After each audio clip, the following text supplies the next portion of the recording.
Hello, my name is Edric Hill, and we with Crimson Drive, driving by NASCAR. This is what being a NASCAR fan is all about. Singular history and tradition. Unmatched on-track intensity. And triple-header playoffs action to ratchet up the stakes. Throw in a can't-miss concert, camping, and the legendary atmosphere of Talladega Boulevard. And you've got more than a race. You've got Talladega. Get your tickets now at TalladagaSuperspeedway.com. Roll Tide and welcome to this Thursday edition of Crimson Drive, driven by NASCAR. This is Roger Hoover. Great to be with you on this Thursday afternoon as we get ready for this place. Saban Field, Bryant-Denny Stadium to be full to capacity on Saturday for Alabama against Vanderbilt. We'll start our show by taking a look, first of all, at what's coming up on the show and then our headlines, thanks to our friends RJ Young. RJ Young is the official technology solutions provider of Crimson Drive. They help us take a look at what's coming up, first of all, on Crimson Drive, driven by NASCAR.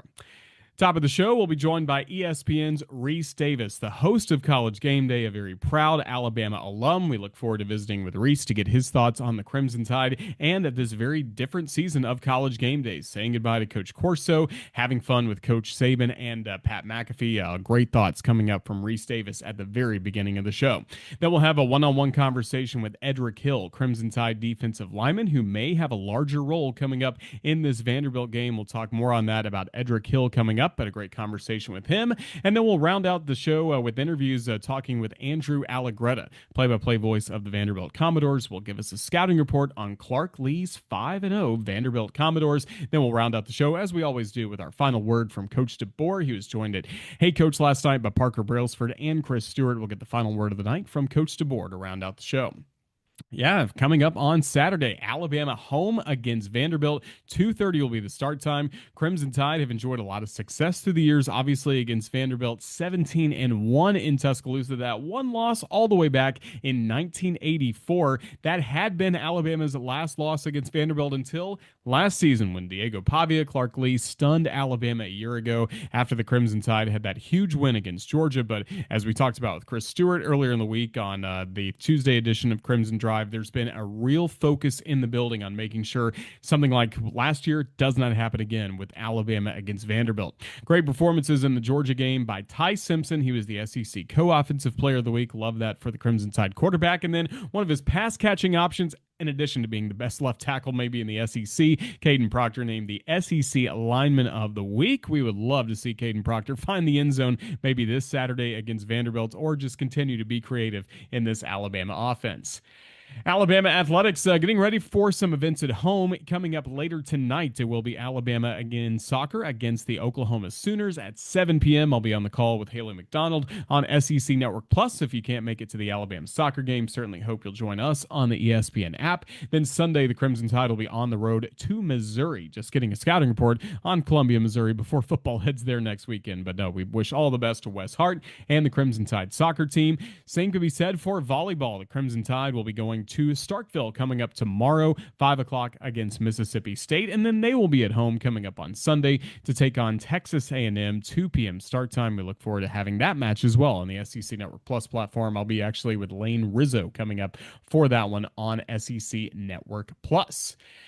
I know where I'm going to be coming up on Saturday, at least at 11:30. I'll be on stage at the Bud Light backyard. No, I'm not going to sing, but Uncle Cracker will be singing after we're done with our pregame radio show. We're going to have that starting at 11:30, the first hour of our pregame coverage, of course. And then it is Uncle Cracker. He's going to let you all drift away. We are going to look forward to Uncle Cracker taking the stage. I'm actually going to do what I can to stick around and miss some of pregame to try and hear Uncle Cracker. He is a fun performer. Can't wait to see him coming up on stage at the Bud Light backyard. He'll be performing from 12:30 to 2 o'clock here in Tuscaloosa. That's certainly going to be a huge part of our Vector Security Champions Lane festivities. Women's basketball players will be signing some autographs. Great chance to meet Christy Curry's team before their season begins in just over a month. Legends Lounge, never a cover charge in there. They will open at 10:30 a.m. and really everything will get going at Vector Security Champions Lane at 10:30. College Game Day is done at 11 o'clock. So if you're making plans to go see our friend Rece Davis and the College Game Day crew. Once their picks are done, just head on over. The place to hang out, Vector Security, Champions Lane, before the ball game begins. Food trucks are going to be there again. Legends Lounge serving that ice cold beer. Uncle Cracker playing some pregame music. It is the place to be getting ready for Alabama. If you have any other questions about Champions Lane, of course, you're taking a look at this map right now. This is available online on championslane.com. You can see some of the other musical guests that we'll have coming up later this season, but Uncle Cracker in the house for Alabama against Vanderbilt coming up on Saturday. Saturday morning, everyone's going to be tuning in to ESPN College Game Day to get ready for not just Alabama against Vanderbilt, but the full day of college football action. And he is so kind to join us so many times when College Game Day, either basketball or football, comes to cover the Alabama Crimson Tide. Rece Davis, a proud Alabama alum, the host of ESPN's College Game Day. He joins us now to preview this ball game and talk about game day in 2025. Rece, thank you for joining us. You got to be excited to get back to Tuscaloosa. It's always great to come back to a place that you feel like it's home to you. So I'm excited about it. I hope we have a great crowd for the show. I'm going to throw out some challenges to them. And hey, look, when you do this for a living, I mean, everybody still cares about their alma mater, but it's incumbent on you to be honest and fair, regardless. And I'm not saying this just to stoke them up or to irritate the Alabama fan base. The best College Game Day crowd in the SEC, hands down, it's not close, is Tennessee. I mean, they've delivered every single time. And we've got guys, on our set who love coming to Alabama because of the hospitality, but they're like, oh, how are we going to get the crowd there? So I'm hoping that maybe the Alabama crowd will answer that challenge and hopefully have a great environment on Saturday morning for the show. We certainly look forward to it. And for you, watching this Crimson Tide football team, obviously a tough week one against Florida State, but what have you seen in the response from Kalen DeBoer and the Crimson Tide since then? A remarkable turn, because I'm going to be honest, after that first game, I was like, because I was really, really high on Alabama prior to the season. I think I've been on the College Game Day podcast that Pete Thamel and I do together, and in the preseason, I said, if they get good, and I said, I don't mean adequate, but if they get good quarterback play, I said, I think they can win the whole thing. I think they're loaded. And I was, now I want to give credit to Florida State. First of all, I think they're really good. I think they're obviously really improved, and I think they're legit. But they took the fight to Alabama to such a degree that I came away going, are they soft? And I think they've answered that question by improving the execution in the 2 weeks following. And then they answered the question that they most certainly are not Saturday night in Athens. So it's, there are going to be a lot of ups and downs in this era of college football, I think. And the days of just showing up and hammering people because you have more talent than they do, or maybe your culture is a little bit more ingrained than the others' culture, has become a year-to-year thing now. And in some cases, moment to moment. And I think the way Alabama has answered the challenge, from both being disappointed in their performance in the first week, getting punched in the mouth the first week. I'm sure they've heard the doubters, but, the doubts were fair. It was not unreasonable, the questions that people asked after that first performance, but also not unreasonable is to give them a lot of praise and give credit where credit is due for responding. And that's far more important than any initial questions or any initial disappointment. And I think they've been just terrific from the next moment on. How much time have you spent with Kalen DeBoer? Did you do any game day shows when he was at Washington, or I imagine maybe a little bit of interaction last year, but what impresses you most about him?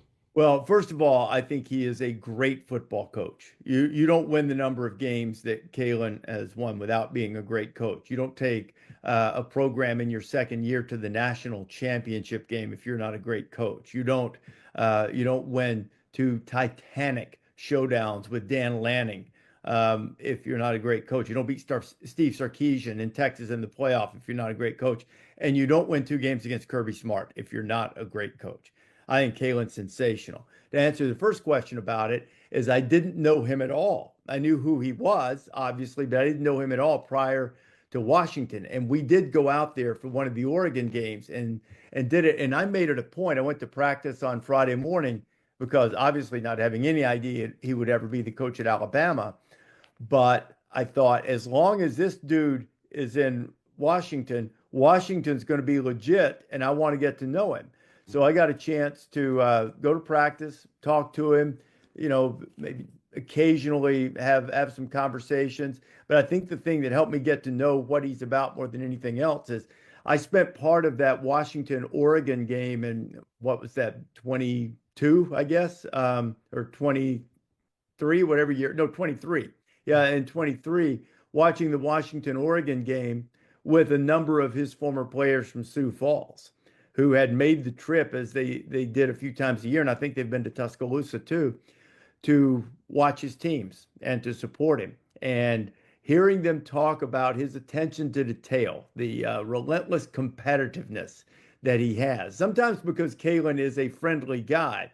I think that gets misconstrued, but you should never mistake friendliness or being polite for not being tough. And I think all of those guys who've played for him at Sioux Falls, at Fresno State, at Washington, and now at Alabama, given the way they've responded this year, would tell you that this is a tough guy. I know he's a terrific coach, terrific offensive mind, and I think he's look, man, he's got a tough job. I mean, everybody has tough jobs. Roger, you and I have tough jobs. I don't like it when announcers go, and I've tried to take it out of my vocabulary, and it's probably because of that guy right there, Jay Billis, talk about officials and say, well, everybody's got hard jobs. And that's true, but there is some outside pressure at Alabama. There are a few places like that in the country. And I think Kalen is learning to manage that and has learned and has made great strides in kind of understanding how to block out a lot of that and focus on his team and the results in the aftermath of the end of the last season and the first game this year have been very, very impressive. Well, we're really looking forward to seeing how your crew diagnoses, how the Crimson Tide have played this year and, well, like we talked about, the response. But how about telling the story of the other side for this game? The Vanderbilt Commodores off to a 5-0 start under Clark Lee. You know what? Here's something that we think if we only, and look, we're going to lean into it because it is theater, it's drama, it's fun, the whole payback, vengeance motif, but the thing they say around Vanderbilt because of Diego Pavia is, I think Diego likes to say, we turned. Well, Vanderbilt is turned, but they're also turned around. Well, what's at stake for Vanderbilt in this game really shouldn't be underestimated. I mean, they've won every game they've played by 20 points. I think they're right now already a team that you should be evaluating as a potential at-large college football playoff contender. What's at stake for them is announcing that and making it definitive. But they'll not only be that, they'll be a contender for the SEC championship if they win this game. Or, I'm even going to apply the same standard to Vanderbilt that I applied to Alabama last week at Georgia. It's not a must-win for Vanderbilt. If Vanderbilt doesn't win, they can still win the SEC. They can still go to the playoff. What it is for Vanderbilt is must play competitively all the way through and have a chance to win. And there is absolutely zero reason to think that won't be the case based on the way they played and the way they played Alabama last year and the growth they've made in the program. If you watch the Netflix series and the Vanderbilt episode, it's really, really something to see. You look at it and go, this is not the Vanderbilt that many fans of a certain age grew up with. They're different. They're into this and they're going to make you fight, and they've got playmakers. And, I think there's a lot at stake for Vanderbilt in terms of really announcing itself as a threat, a contender on the national stage. And I realize how foreign that sounds to a lot of people, but they've got a dynamic quarterback. They've got offensive weapons. They've got a defensive-minded head coach and a defense that's been very effective and opportunistic. So, I think this has got the makings of just a tremendous game on Saturday afternoon. And that's why we're glad that College Game Day is in town. Focusing on the show, how meaningful was week one and the proper send-off you all had for Coach Corso at Ohio State? I teased it throughout the show as something unlike you've ever seen in the history of Game Day. We'd never done the headgear pick at at midfield of a great cathedral like Ohio Stadium, let alone with what they call the best damn band in the land, spelling out Corso, people cheering for him. They played it over the Jumbotron. Even our colleagues and competitors at Fox picked it up and broadcast it as well before they kicked off the game, since they had the rights to the game. And it was a tremendous moment. It was fitting for a guy who has been as influential and impactful in terms of the popularity of the sport on television as anybody else. Now, people always like to watch football. I'm not trying to say that they only watch football because Lee Corso made them want to. But I do think that he was very, very much responsible for the idea that it was a day-long television endeavor, starting in the morning with game day and going all the way through into the wee hours and pulling it together, and him sort of following that mantra that he's instilled in everybody. It's entertainment, sweetheart. Football's our vehicle. And, he's a tremendous guy. I've talked to him a few times, since that. And it was really a special and meaningful way to let LC see the appreciation not only from his friends on the set, but from the college football community as a whole. Yeah, it's such a huge part of that show, not only in its past, all the way up to week 1 of this year. Now, as you all move forward, what excites you the most about Game Day's future? The chemistry on the set, the dynamic personalities that you have everywhere. You've got the premier analyst in the sport in Kirk Herbstreit. You've got Desmond Howard, who's been with the show 2 decades now, right at it, who has a pedigree as a player that's unmatched. And if you watch Desmond and the film and the tape that he's done this year, I mean, he is an elite analyst and really insightful. He's unafraid. You've got the greatest coach in the history of the game, and you've got a force of nature who also is a superbly astute football mind, and also unparalleled in terms of being able to feel the crowd and what's needed and connect with the crowd, and Pat McAfee. You just got a great chemistry of people who love ball, who care very much about the show, who love entertaining the fans, who want to make not only the show on TV, but the experience for the people who come to the show, want to make it memorable for them. And, we've done a lot of things this year to elevate that, whether, the DJ that we have, DJ Griff, we said, what if people could see him, hear him a little bit better. So we elevated his platform, just, little things, the commitment and attention to detail that people have given us the latitude to have with the show. It just makes it fun and exciting every day. But I will say this, the white suits that we broke out for the whiteout at Penn State last week, I don't think we'll be duplicating that anytime soon. There are no plans for any crimson suits, although I can't guarantee what Nick might do. I mean, I know he's got probably half a closet of various shades of crimson blazers. I don't know if he's going to do that or not. My guess is he goes neutral, maybe a teal, something like that. He likes to break out that teal suit every now and then. So, there will be no crimson suits or houndstooth suits or anything like that on the set Saturday morning. Yeah, it's whatever Miss Terry picks out, right? Yeah, exactly. Well, speaking of Coach Saban, again, great to see him be part of the College Game Day crew. Last year ends up getting a sports Emmy for it. You had to enjoy seeing him make that transition from being the coach that you all knew would be part of your show some in the postseason, but now a firm fixture on the show. I knew for a long time that he would be great. I did not know that he would be immediately extraordinary. I mean, he's the most gifted communicator I've ever seen. I've seen him speak to his team. I've seen him obviously on television. I've seen him do, boardroom type speeches. I've seen him in our meetings. I mean, he is, it's rare, man. I mean, to be able to condense and congeal lessons, moments, make it understandable and digestible in a powerful way.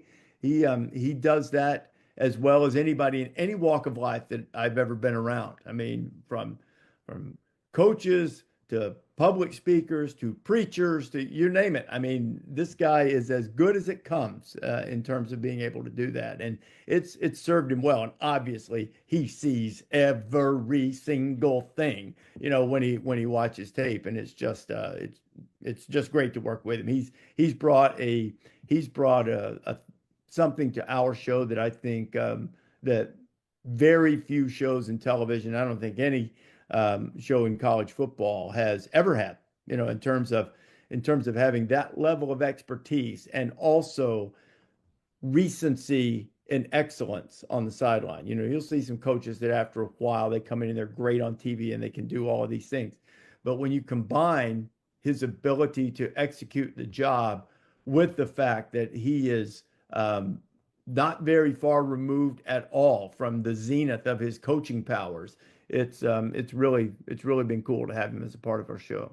Well, you guys do a great job bringing out the best in him every week, and we look forward to watching, especially coming up this Saturday when game day is in Tuscaloosa for Alabama against Vanderbilt. Rece, just thank you for being generous with your time, visiting with us on the Crimson Tide Sports Network. Safe travels coming up later in the week. We can't wait to see you. Roll Tide. All right, Roger. Thanks a lot, man. This is what being a NASCAR fan is all about. Singular history and tradition, and triple header playoffs action to ratchet up the stakes. Get your tickets now at TalladegaSuperspeedway.com. Appreciate the time of Rece Davis. Hope he, Coach Saban, Pat McAfee, Kirk Herbstreit, Desmond Howard all have a great time coming up on campus on Saturday for the Crimson Tide and the Commodores. One player that may have a larger role coming up in this ballgame is defensive lineman Edric Hill. We've seen him get some reps early in the season, especially when Tim Keenan III was out with injury. But once again, there's some thin depth on the defensive line, especially in the first half against Vanderbilt. James Smith, who's been a stalwart on the line so far this season, he was ejected for targeting in the second half against Georgia. He's going to have to miss the first half coming up against Vanderbilt. Vanderbilt, a team that is really good running the football, second best in the SEC. Alabama's going to need some strong defensive linemen, need some strong depth in this game, and Edric Hill is ready for the challenge. We had a fun time catching up with him earlier this season at the LLH Healthcare Advantage Center to learn a little bit more about Edric Hill and what he can do for the Crimson Tide.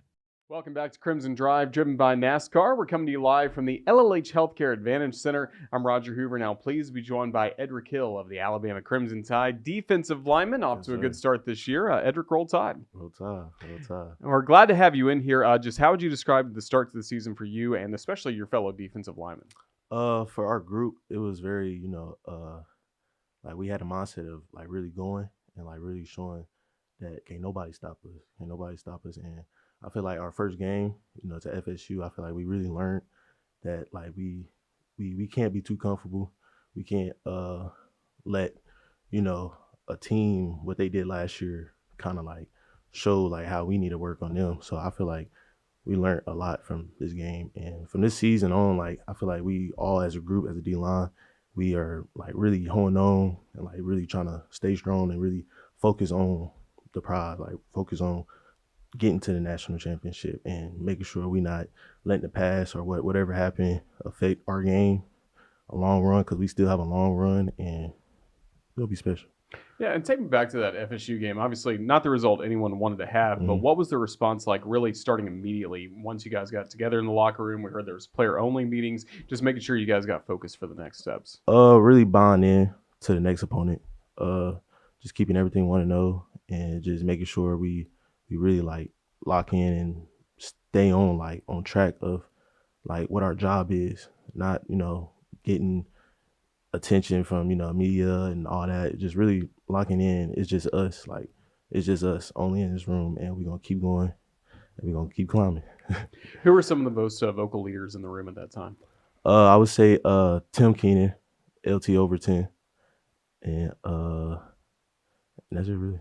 That's good. And especially TK, you guys missed having him on the sidelines around Tallahassee. Yeah. How good has it been to just have his energy, even if he's not playing on the sidelines? Oh, it's a game changer. I ain't gonna lie. It makes a lot of difference for us because it gives us energy, as a group and as a team. Even our coach, like he's getting everybody hyped up, and he's showing that he really want to come back. And I just know my boy gonna come back, and we all gonna buy in.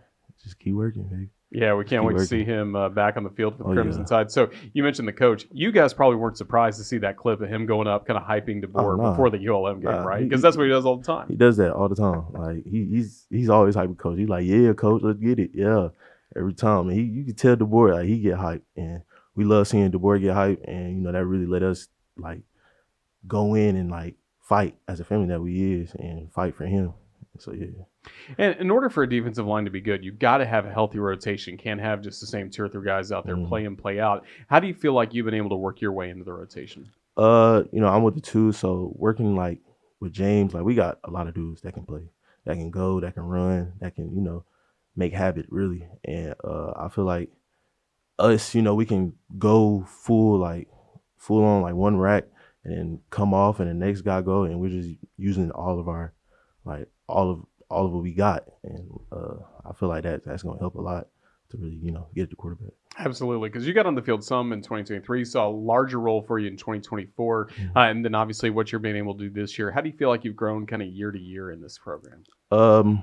I say I grown a lot, just with my development, knowing the game a lot more, and really technique, really learning a lot of technique from Roach and JMO. Like they taught me a lot, and I just bought in and just really, stay calm and just listen to what they're saying, because what they're saying is really work, and I see it, and I keep saying it's gonna be special.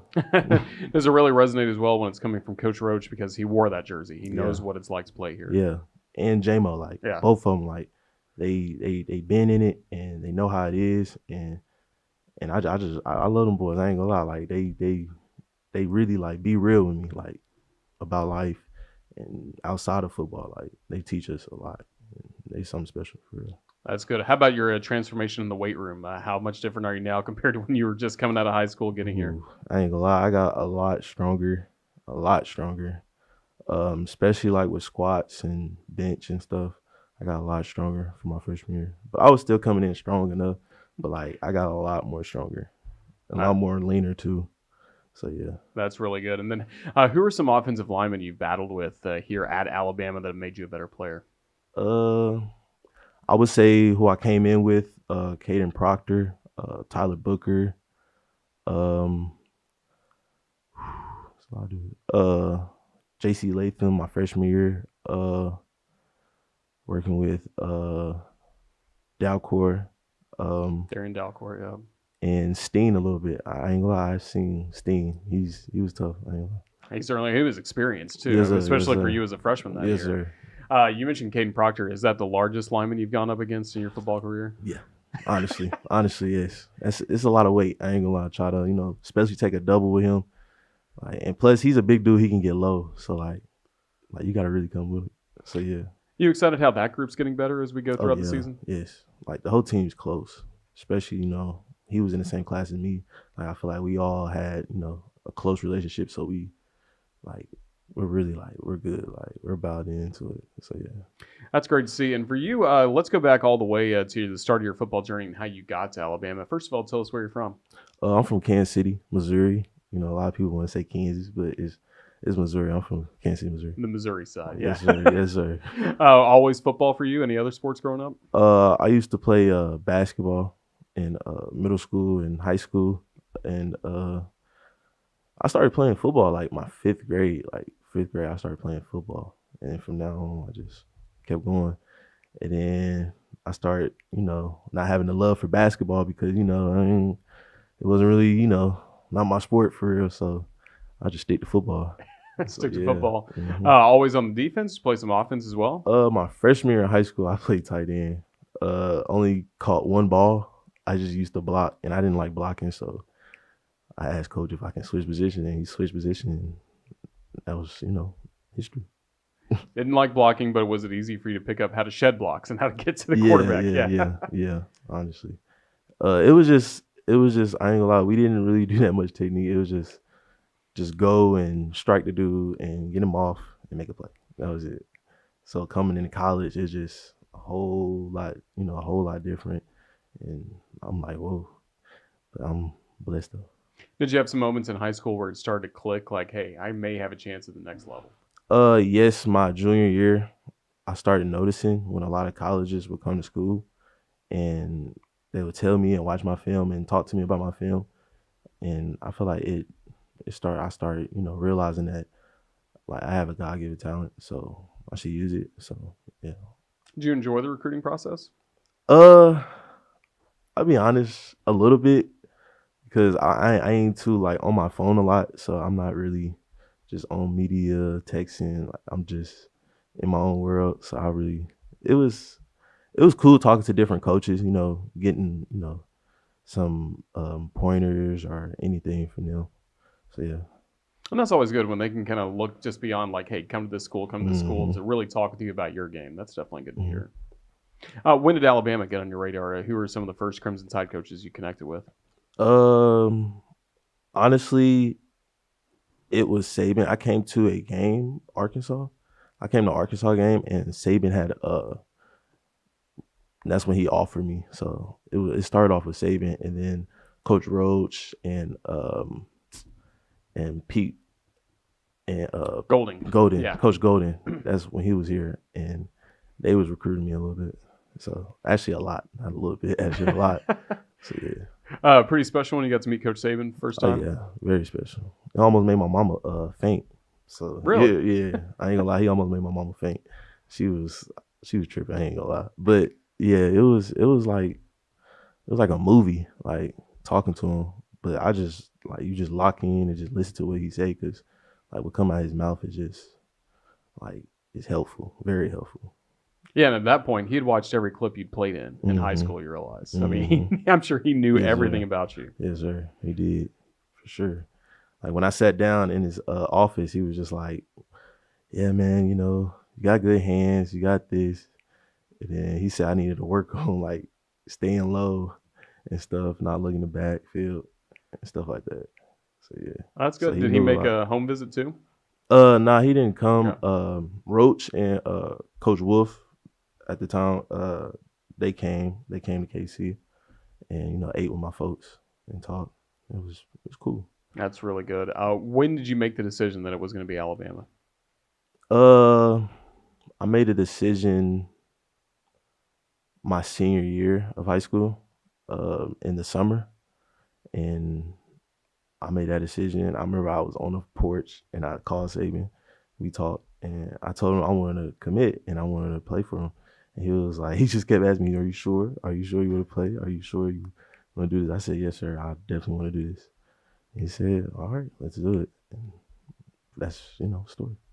Yeah, that was your senior year, and then all of a Hmm. sudden you're here at Alabama, gets to play in 2023, and that Hmm. turns out to be Coach Saban's final season. So you Hmm. see him retire. Coach DeBoer comes in. What was it like getting to know this new coaching staff? And I'm sure it was helpful, Coach Roach staying on the new staff. Uh, it was like a shocker. I ain't gonna lie when Saban had retired, but I'm the type I just don't want to like quit on my school or quit on something I want to create a story with. So I just stayed, and I already knew DeBoer. I did my research on DeBoer before he came, and he's a winning coach and he knows what he's doing. And when he speaks, it's the same thing with Saban. Like it's gonna change your life. Like listen to him and actually bow it in and do the steps he say. And and Roach, that's that's my dog. I ain't gonna lie. So like I gotta stay here because me and him built a really close relationship.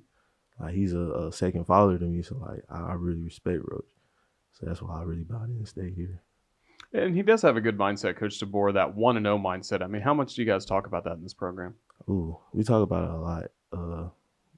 If you mess up 1-0, just buy it in, keep the standard, block out the noise, just keep going, just work. Like don't listen to nothing, just work. That's that actually helped because like my freshman year, I honestly like I would have like moments where I just don't want to like but like I mess up a play or something, like I'll be like nah, and I just tell myself like him telling you just say 1-0, like you're bought in and just lock in and go dominate. That's great to hear. For this defense, how special can this group be? Again, some tough moments maybe early in the season, but we've seen growth since then.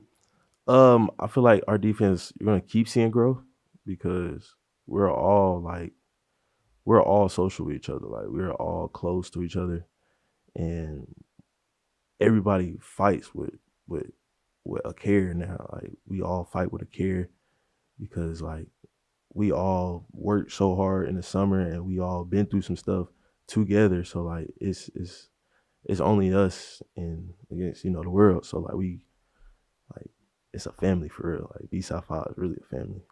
And I imagine that makes it a lot of fun. Come show up, work the kind of hours you guys do during the week, and then game days. How about that game day experience? Just what do you love most about being an Alabama football player? Oh man, the atmosphere, the energy from fans. Like this is actually like real. Like this is real. Like we're actually like I feel like we're going ready for like a big fight or something. And I like it. The energy, like walking into the stadium is just it's like a movie. Like you walking into the Coliseum or something like back in the day or something. But it's real nice. Like it's a real nice experience. Yeah. So you love the Walk of Champions, getting in that hype I tunnel, love right? all of it. I love all of it. To this day, I still love it. It never gets old, honestly. That's really good. What do you like to do away from football?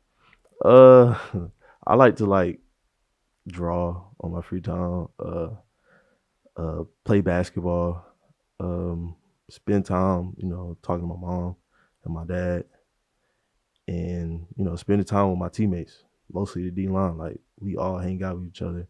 We all spend time with each other. We'll go bowling like on Thursdays or Fridays, or we'll go to the rec and just play basketball. And yeah, that's what I can do.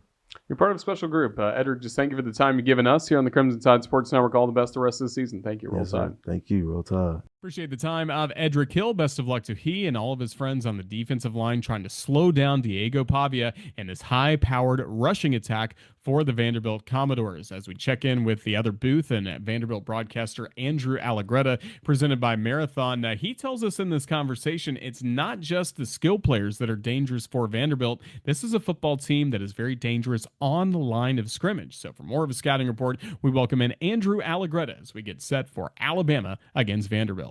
We're getting set for the Tide and the Commodores in what is, Andrew, a ranked matchup between these schools. You got to be excited to throw it all the way back to 1937 for this weekend's matchup. It's going to be a lot of fun, and to have game day there as well is certainly special for us, for our guys to, I guess, get some of that recognition placed on the program that certainly has worked so hard to reach this 5-0 mark. Well, last year, you go back to it, a very similar situation. Alabama coming off a big win against Georgia on the road against Vanderbilt, and we had this conversation that week, and you told us about a brand new looking Vanderbilt football program really highlighted by Diego Pavia coming in at quarterback. If you could, just take us back to a year ago and what made that such a special Saturday for the Commodores against the Tide. Oh, goodness. You talk about everything going right for Vanderbilt, certainly that day. The fact that Vanderbilt did not trail in that ball game, you get the opportunity with the #1 team in the country in your building. You've got the football, 2 minutes to go, and if you can hold on to the football, you win the ball game. Certainly that's really special, and they executed everything that they needed to do. I think what made it so special, too, after the fact is to watch the students come onto the field, to take down the goalpost, to have such a unique thing happen in our city where they take the goalpost literally 3 miles down the road and drop it into the Cumberland. That is stuff that the student body, they get to live out some of their best memories that they'll take with them in a single night like that. And to have it rally the community for Vanderbilt football was such a special one. How much that one moment helped us get to Auburn or to Kentucky or to the bowl victory or to some of the success that we had in the transfer portal, I don't know. All of these things kind of interconnect, but on that one given day, I think it validated a lot of confidence that the program had internally anyway. And so now as you get ready for 2025 and obviously off to a great start going 5-0, I imagine getting Diego Pavia back was a huge lift for this program. Just what has he done to continue moving Vanderbilt forward? Well, his confidence is irreplaceable. His belief in himself and his belief in his team. I think Coach Lee has always had a really strong belief in what Vanderbilt football is and can be into the future, but you need that echoed, you need that mirrored on the field, and Diego does that for him and for so many other people. In terms of on the field this season, he is a more accurate passer. He's up about 15 percentage points on his completion percentage from 60 to 75% so far. He continues to be just the engine for this team. He's making a lot of really good, NFL type throws where you throw the receiver open. There was a great throw versus Utah State where the corner had tight coverage and the safety was closing in. And Diego just kind of fitted on the back shoulder between the two players where he needed to.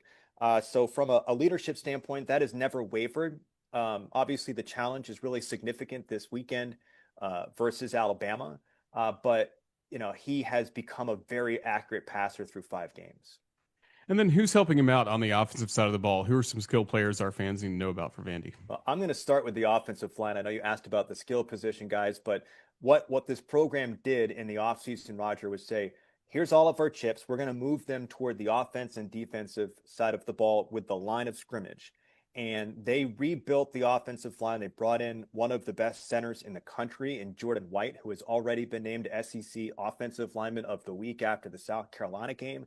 They brought in a kid by the name of Bryce Henderson, who is 6'8". He is just massive. Isaiah Glass came over, I think, from Oklahoma State, if I'm not mistaken. They have rebuilt this offensive line after losing a ton of pieces, and that has been a major plus for this offense so far. I think they're averaging nearly 50 points per game, 49.5 or whatever it happens to be, and it doesn't happen without the success of that offensive line. Again, today versus Alabama, it's another really stiff challenge, but the way they've played so far has been huge. And, you're coming off a game against Utah State. If you want to highlight a skill position player, Junior Sherrill, he of 4th and 1 fame versus Alabama last year, came up with 3 receiving touchdowns versus Utah State. He's been a nice addition. Cedric Alexander just, he had 2 touchdowns, I believe, versus Alabama, if not 3. And he continues to be just the guy that finds the end zone for Vanderbilt, the running back.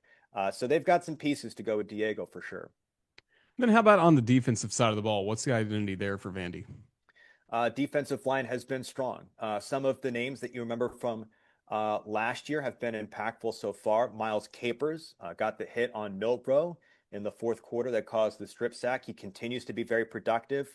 Corday Sidnor is more healthy. They're the bookend edges for Vanderbilt. Both of them have been able to get pressure so far. Plus, it's just a really deep linebacking core.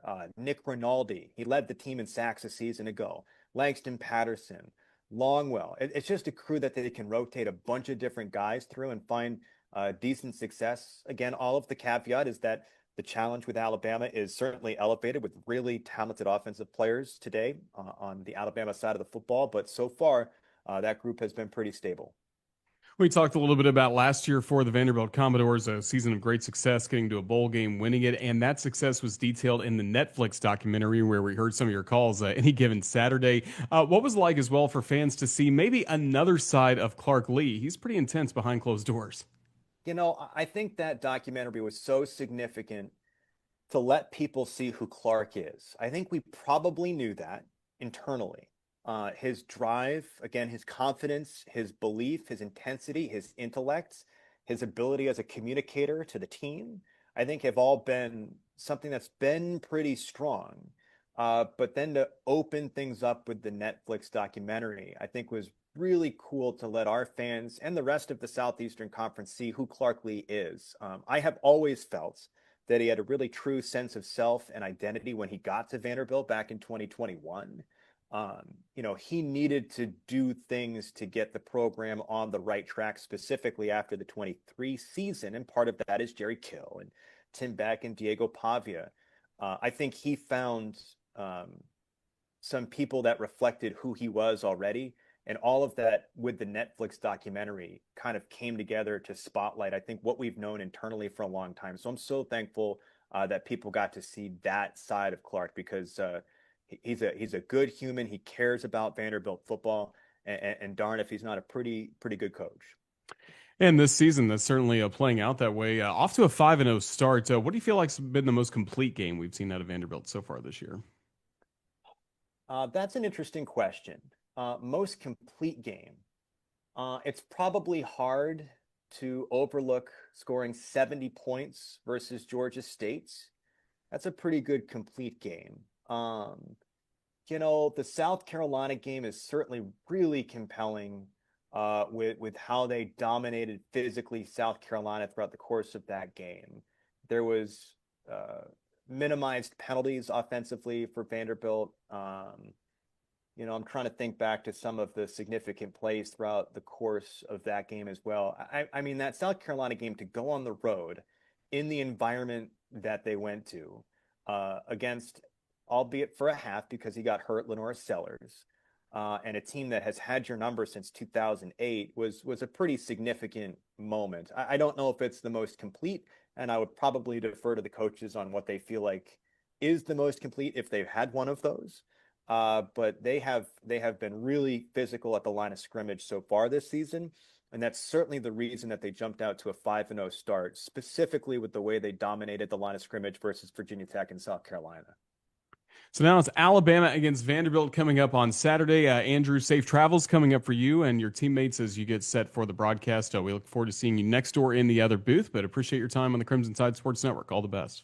Hey, thanks, Roger. This is what being a NASCAR fan is all about. Singular history and tradition, and triple-header playoffs action to ratchet up the stakes.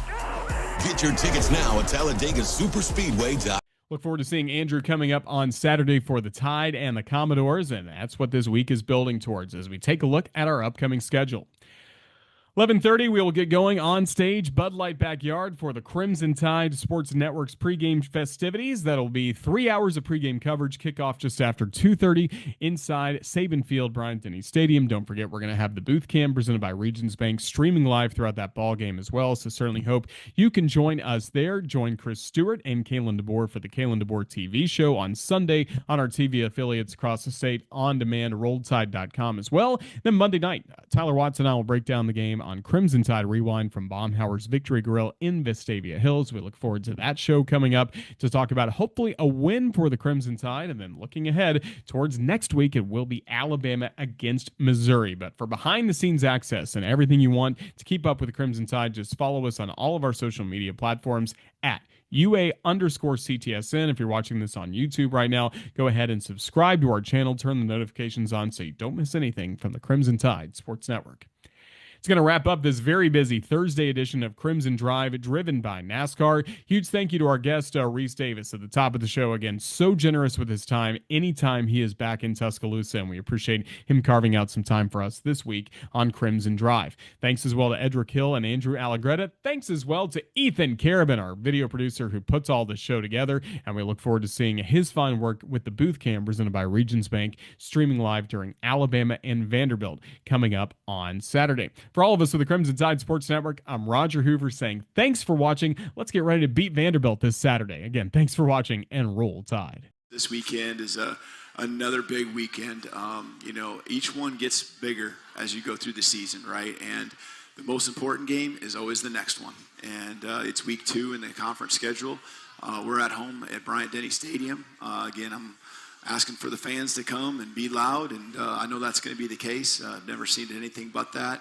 And we're looking forward to a very good Vanderbilt team coming in here, and the challenge that lies ahead. But proud of the work that we've put in already this week. We still got a lot more left ahead of us to be at our best on Saturday. Coach, always appreciate you. Parker, great to talk to you as well. Thanks for the time. Thank you. Appreciate you both. Parker Brailsford and Coach Kalen DeBoer with us here from Baumhauer's Victory Grill.